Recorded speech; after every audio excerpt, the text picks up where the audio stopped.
Hello, എല്ലാവർക്കും നമ്മുടെ ചാനലിലേക്ക് സ്വാഗതം. അപ്പോൾ ഇന്ന് നമ്മുടെ ഗീവ് അവയുടെ ഗിഫ്റ്റ് കിട്ടിയിട്ടോ. അപ്പോൾ ഇന്നാണ് എനിക്ക് കൊറിയർ വന്നത്. അപ്പോൾ അത് നമുക്ക് ഒരുമിച്ച് തുറക്കാം. അപ്പോൾ ആദ്യം തന്നെ അതിലുള്ളത് നമ്മുടെ ഫെവിക്രൈലിൻ്റെ മൗഡിറ്റാണ്. 2 പാക്കറ്റ് ഉണ്ടായിരുന്നു അതിൽ. പിന്നെ എന്ന് പറയുന്നത് 3 ബ്രഷ് ഉണ്ടായിരുന്നു. ഒരു ഫ്ലാറ്റ് ബ്രഷ്, പിന്നെ ഒരു 0 സൈസ്, പിന്നെ ഒരു ഏതാ പോയിന്റ് എന്ന് എനിക്കറിയില്ല. എന്തായാലും നല്ല ക്വാളിറ്റിയുള്ള ബ്രഷസ് ആയിരുന്നു കേട്ടോ. 3 എണ്ണവും നമുക്കത് അത്യാവശ്യം വേണ്ട 3 ബ്രഷാണ് ഉള്ളത്. പിന്നെ എന്ന് പറയുന്നത് കാർബൺ പേപ്പറാണ്. ഇത് വൈറ്റ് കളറാണ് തോന്നുന്നു. ഞാൻ സത്യം പറഞ്ഞാൽ അത് കണ്ടിട്ടില്ല. ഞാൻ യെല്ലോ മാത്രമേ ചോദിച്ച് പറഞ്ഞ് വാങ്ങിക്കാറുള്ളൂ. ഞാൻ അത് ആദ്യമായിട്ടാണ് യൂസ് ചെയ്യാൻ പോകുന്നത്.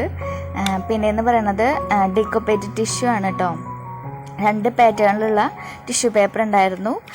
ഞാനിത് നിവർത്തി കാണിച്ചു തരാം, അതായിരിക്കും നല്ലത്. അപ്പോൾ ഈ ഒരെണ്ണം ഇതേപോലെ റോസ് ഫ്ലവറിൻ്റെ ടിഷ്യൂ പേപ്പർ, പിന്നെ വേറെ ഒരെണ്ണം ഇതേപോലെ ലവും അങ്ങനെയൊക്കെ വെച്ചിട്ടുള്ള ടിഷ്യൂ പേപ്പറാണ്. ഞാൻ ആദ്യമായിട്ടാണ് ഡീക്കോപ്പേറ്റ് ടിഷ്യൂ വെച്ചിട്ട് ഒരു ക്രാഫ്റ്റ് ചെയ്യാൻ പോകുന്നത്.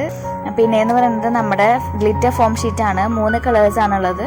ഒന്ന് മഞ്ഞ, റോസ്, ഗ്രീന്, അങ്ങനെ 3 കളറുള്ള ഗ്ലിറ്റർ ഫോം ഷീറ്റ് ഉണ്ട്. പിന്നെ എന്ന് പറയുന്നത് പെയിൻ്റ് ആണ്. എൻ്റെ ഫേവറേറ്റ് ഐറ്റംസ് ആണ് ഇതൊക്കെ.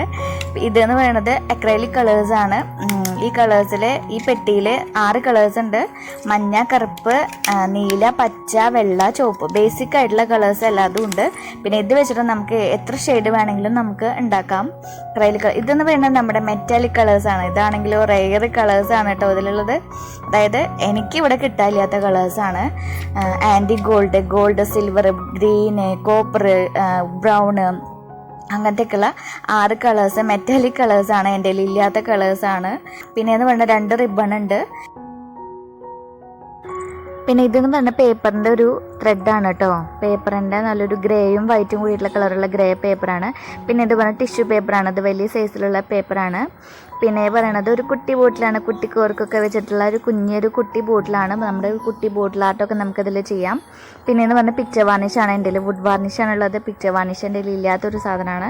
പിന്നെ എന്ന് പറയുന്നത് സ്പോഞ്ചാണ്. 4 പീസ് സ്പോഞ്ച് ഉണ്ട്. അപ്പോൾ ഇതൊക്കെയാണ് കേട്ടോ നമുക്ക് ഗിഫ്റ്റ് കിട്ടിയത്. അപ്പോൾ ഒത്തിരി താങ്ക്സ് ഉണ്ട് കേട്ടോ. നമുക്ക് എൻ്റെ കയ്യിൽ ഇല്ലാത്ത സാധനങ്ങളാണ് ഇതിൽ പകുതി ഉള്ളത്. അപ്പോൾ ഒരുപാട് നന്ദി രേഷ്മ ചേച്ചിക്ക്. ഒരുപാട് ഇഷ്ടമായി കേട്ടോ. Thank you.